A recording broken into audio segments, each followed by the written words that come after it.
Paz do Senhor, Irmandade. Gente, vocês viram que no vídeo anterior eu tava meio atrapalhada? Até o tom de voz, tudo bagunçado, tudo torto. Eu acho que foi aquela história da crucificação ali que me deixa meio atrapalhada. Nossa, como eu fiquei agoniada. Parecia que tava, sabe, alguma coisa errada, ruim. É assim que a gente termina esse capítulo do 15 ali que passou, né? Gente, agora não, agora graças a Deus eu tô bem. Sério, meu Pai eterno, eu acho que é por isso. Agora, ó, olha aqui, ó, Jesus ressuscitou. Aleluia! Vamos lá, vamos, irmandade, vamos orar, vamos orar, vamos orar. Ô Jesus bendito, eu creio na tua ressurreição, nós cremos. Os meus irmãos que leem comigo esta passagem hoje aqui do livro de Marcos, a gente acredita nisso.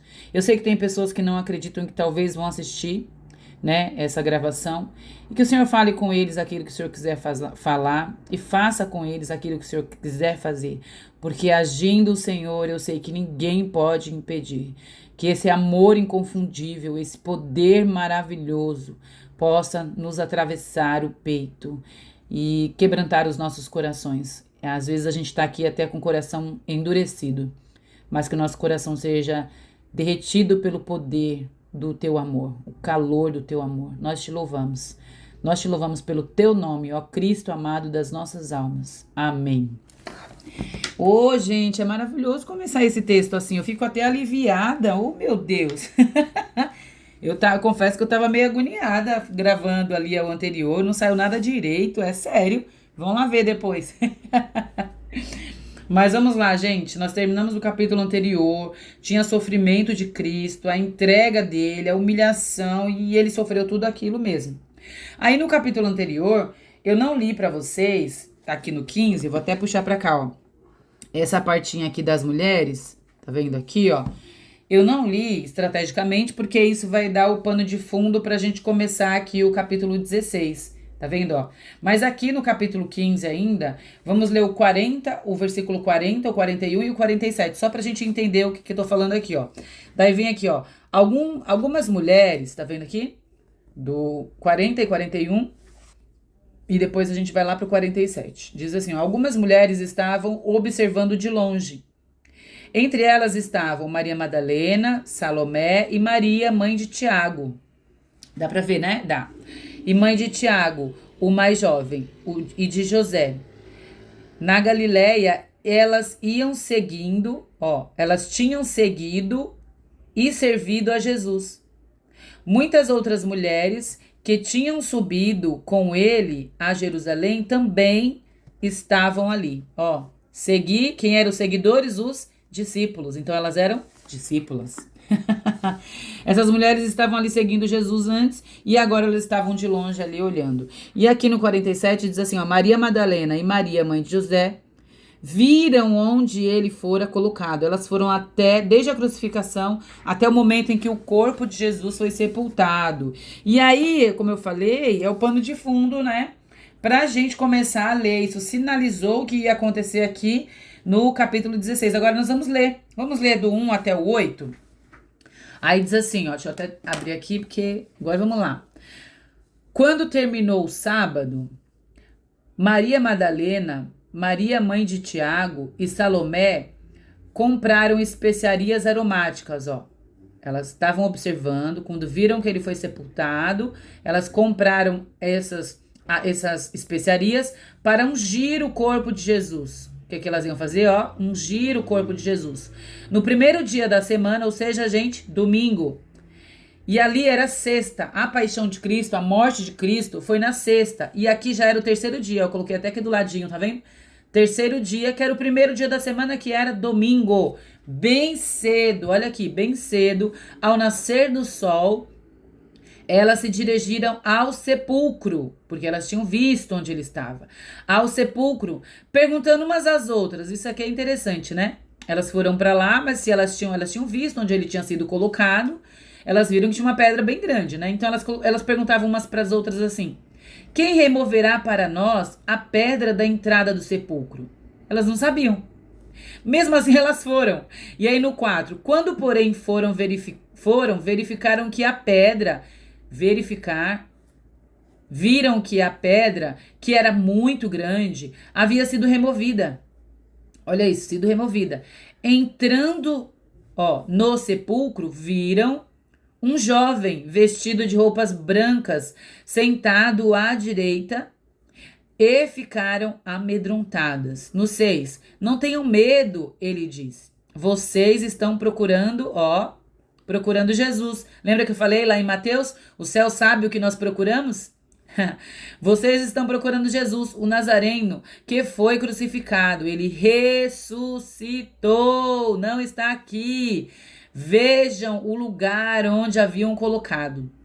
Vão e digam aos discípulos dele e a Pedro: ele está indo adiante de vocês para a Galileia. Lá vocês o verão, como ele disse a vocês. Tremendo e assustadas, as mulheres saíram e fugiram do sepulcro. Não disseram nada a ninguém, porque estavam amedrontadas. E aí, aí é interessante, vou tirar aqui porque vocês são curiosos. A gente vai entrar até aqui no 9. E aí é interessante, né? Porque, como eu falei, começou lá no 15, né? Essa história dessas mulheres que estavam seguindo de longe ali. E aí elas tiveram que preparar um plano. Porque elas estavam de longe olhando, olha, ele vai morrer, meu Deus, ele vai morrer mesmo, ele morreu. Aí agora nós vamos seguir ele, vamos ver onde eles colocaram o corpo. Elas foram lá olhar onde colocaram o corpo. E aí depois elas ainda tinham um plano, porque compraram especiarias, não, a gente precisa ungir o corpo dele. Ah, mas hoje é sexta não pode. E sábado não pode, aliás, ele morreu na sexta, sábado não pode. E aí elas esperaram até o domingo, que era o terceiro dia. Isso é incrível, porque elas iam ali ungir o corpo, né? Elas iam ungir o corpo de Jesus. Isso é incrível mesmo. Porque mesmo morto, ele tinha valor para elas. Jesus estava morto, era só um corpo. Ao menos é o que elas pensavam, né? A gente sabe a verdade. Mas elas pensaram assim, é um corpo, ele está morto, mas vamos lá ungir o corpo dele. E por que elas não deixaram isso para lá como os discípulos? Né? Os homens estavam todos guardadinhos lá, escondidos, que a gente vai ler isso depois, estou dando spoiler, né, do outro livro. Mas elas não, elas se movimentaram, elas foram até lá, elas compraram especiarias, acordaram cedo.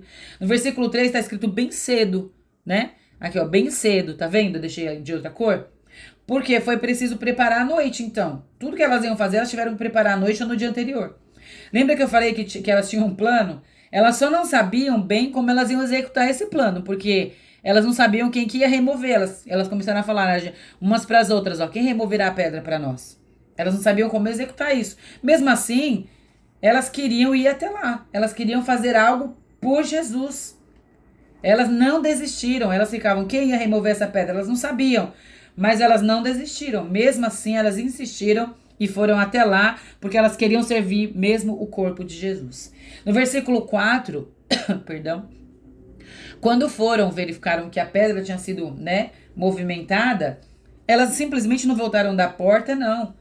Elas não desistiram, e por não desistir, eita glória, por não desistir, elas viram coisas grandiosas, como elas de fato viram, né? Foram as primeiras a saber da ressurreição de Cristo, a receber a incumbência, olha aqui, de anunciar, vão e digam, anunciem que ele vive, anunciem, digam que ele vive. E aqui no finalzinho diz para não terem medo. Mas em seguida mostra Maria aqui, ó, diz que elas, elas tiveram medo e não foram. Só que em seguida mostra ali do outro lado, aqui, ó, vai mostrar para nós que Maria Madalena, tá aqui, ó, Maria Madalena, de quem havia expulsado 7 demônios, ela foi e contou o que tinha acontecido com ele. Eles lamentando e chorando. E ela foi lá e contou. Então, mesmo com medo, como tá escrito aqui, elas ficaram com medo e não foram. Só que depois Maria Madalena foi. Gente, é maravilhoso, a Bíblia é incrível, ela mostra como nós seres humanos somos na vida real, ali no dia a dia, ela não romantiza, não disfarça, não mente, porque a palavra de Deus não mente, é verdadeira. E no capítulo anterior a gente terminou triste, né, eu tava toda torta, bagunçada, Jesus morreu, como assim, meu pai, que coisa horrível. Mas aqui nós temos a dissipação de todos os medos. Nós vemos o surgimento, o ressurgimento do nosso Jesus. Ele ressurgiu dos mortos. Aleluia! Glória ao Todo-Poderoso. Ele vive. Ele ressuscitou. É maravilhoso. Aleluia. E isso nos conforta. Isso nos conforta. Porque a gente crê, né? E aqui no finalzinho, talvez você nunca tenha reparado. Tá vendo a letrinha no último aqui, ó? Ela faz menção à nota de rodapé que diz assim. Não se assustem, tá? Eu vou ler a explicação sobre isso. Há manuscritos que não trazem os versículos de 9 a 20. Então, há alguns manuscritos que encerram aqui. Ah, ela tremendo de medo, ficou lá e não foi contar. Só que, tá vendo, ó? E é só no livro de Marcos, tá? Vou ler tudo porque senão eu fico falando, ó. Outros manuscritos do Evangelho de Marcos apresentam finais diferentes. Então, tá vendo esse finalzinho aqui, ó? Tem manuscritos que não apresentam esse final completo aqui, maior. Tem manuscritos que para só aqui. E aí, eu fui procurar, é claro, saber por que isso acontece. E aí, eu achei aqui, eu vou até mostrar pra vocês. Aliás, eu já mostrei pra vocês, né? Deixa eu levantar aqui, ó. Que é essa Bíblia maravilhosa do professor, pastor, aqui ó, Luiz Saião, a Rota 66. Eu amo esse professor, gente, ele é maravilhoso. Eu tive aula com ele, tive o prazer, Deus é misericordioso, e eu tive aula com ele na pós. Nossa, ele é excepcional, excepcional, ele é muito bom. E aí eu trouxe aqui, vou ter que levantar mais para vocês conseguirem visualizar. Eu trouxe aqui a Bíblia dele, que a dele é bom porque já traz a explicaçãozinha toda. Eu ia anotar, mas vou ler da dele como eu fiz na do Hernandes, né? Então, vou ler da Bíblia dele e diz assim, ó. Sobre essa parte do texto que não tem manuscritos ou que tenha mais ou a menos. Diz assim, ó. É verdade, ele traz como pergunta, ó. É verdade que esse final do capítulo 16 não faz parte do texto bíblico? E aí vem a resposta. Há uma discussão famosa sobre a originalidade de Marcos 16, do 9 ao 20, que é o pedacinho que a gente falou. Vamos explicar o que acontece. Analisando os manuscritos da Bíblia, os estudiosos descobriram que Marcos apresenta dois finais diferentes, um mais longo e outro mais curto. O final mais longo é o que deve ser preferido, porque ele tem mais conteúdo, né, gente? É verdade que ele não fazia parte original do Evangelho de Marcos quando foi escrito, mas isso não significa que não foi inspirado. Ou seja, Marcos fez, mas fez separado do todo, né? Mas isso não significa que não foi inspirado e que não deve estar na Bíblia. Assim como não sabemos quem foi o escritor de Hebreus, não dá para saber quem foi, mas sabemos que o livro de Hebreus foi inspirado. O Espírito Santo conduziu a igreja primitiva a reconhecer, então não tem dúvidas, né? A reconhecer a inspiração deste texto. E, portanto, devemos considerá-lo palavra de Deus, tá? Só pra gente entender o que aconteceu aqui. Então, tinha manuscritos que não trazia essa parte aqui do texto, ó. Né? Deixa eu abaixar de novo pra vocês aqui, ó. Tinha manuscritos que não trazia essa parte, né? Aqui. Mas se a gente for olhar essa parte aqui, tá igualzinho a gente vê lá, né? Que a gente já viu no livro de Mateus. Faz a referência muito parecida ao que a gente já viu no livro de Mateus. Enfim, mas assim, a nossa fé é que nos faz entender e crer. Não é isso? O tempo todo não é por fé? Então, sim, nós cremos que do versículo 9 ao 20 também foi inspirado pelo Espírito. E se assim não fosse, eu fiquei pensando, se não fosse, como os discípulos teriam saído daquele estado de coração endurecido que Cristo falou, e agora crendo no que aconteceu, eu vou até ler aqui, ó, o 19 e o 20, só para vocês entenderem do que eu tô falando aqui, ó. O 19 e o 20 diz assim, ó. Depois de lhes ter falado, o Senhor Jesus foi elevado ao céu, oh glória, aleluia, assentou-se à direita de Deus. Então os discípulos saíram e pregaram por toda parte, e o Senhor cooperava com eles, confirmando-lhes a palavra com sinais que o acompanhavam. Gente, é lindo, porque quando eu li isso, eu falei, opa, aqui já sinalizou sim para mim. Por quê? Porque os discípulos precisaram crer nisso para entregar a própria vida, e eles morreram, foram mártires, foram martirizados. Por quê? Porque eles creram nisso aqui, que a Bíblia foi inspirada. Então eles creram nisso e nós também cremos, e eu creio. É por isso que eles morreram, né? E nós? Como é que a gente fica nessa? Nós somos chamados a crer em todo o Evangelho. Então, creia, mas creia sem reservas. Creia que o Senhor, Ele vai te ajudar na sua incredulidade. Porque Ele faz isso comigo todo dia. Então, seja realista com Deus e peça misericórdia para Ele, meu irmão. Diga para Ele, Senhor, nessa parte aqui eu não creio. Naquela ali eu tenho mais ou menos. Senhor, nessa eu tenho dúvida. Apresenta as suas inquietações ao Senhor. porque o mais ele fará. E o Senhor vai ser louvado por meio de tudo isso. Glória ao Todo-Poderoso. Eu fiquei feliz de terminar, porque agora Jesus ressuscitou e é maravilhoso. A gente sai daqui confortado, crendo que o nosso Salvador vive. Louvado seja o nome do Senhor.